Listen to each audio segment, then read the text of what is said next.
The adding is a project we took on with Ciarán, who wrote the play. We decided to take it forward with our own company, Backstage Forward.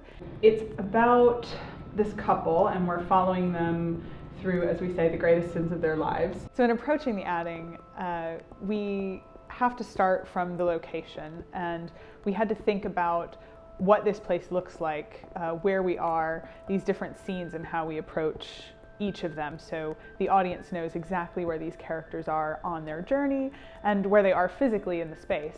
So Maddie, why don't we start with you, a set designer? I like to have a dialogue between the directors and producers in the design, because I think working with other people really informs my work as well.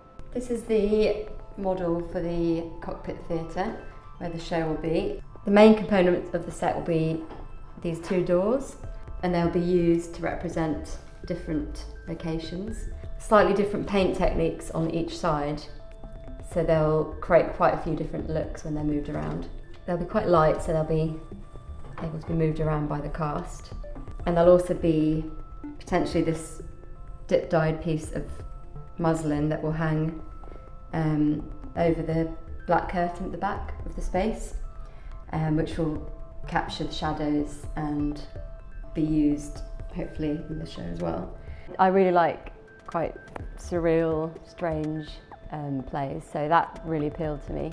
Having something that was realistic, but set in a kind of different parallel world. This is how the doors will be painted, so almost like a chalkboard effect on one side, and then a more textured white side as well. Why don't we then go to Tilly?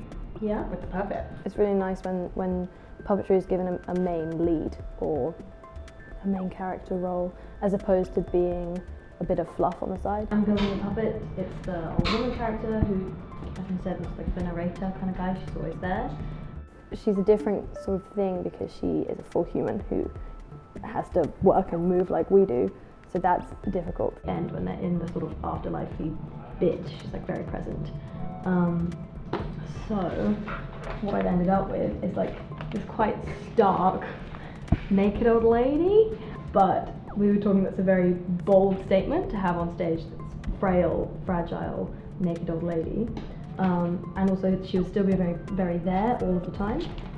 So now we have this naked skeleton, but she'll be covered in like very, very thin white chiffon fabric, and she'll have like a cloak. Our technical support comes from Frances White, who's doing the stage management. I mean, I really like the idea of Backstage Forward opening up sort of what happens backstage to more people. I think it's something that is not understood or acknowledged as such a huge area in describing what I do to people when they're asking, you know, I'm stage manager, what is that?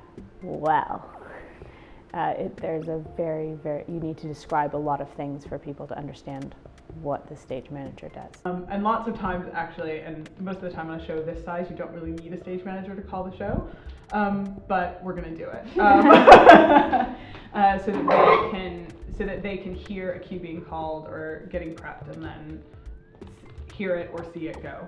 In terms of directing, I like to approach it in a very socialist manner. I like to take the best of my team and see what they can bring to the table and collaborate in the entire process.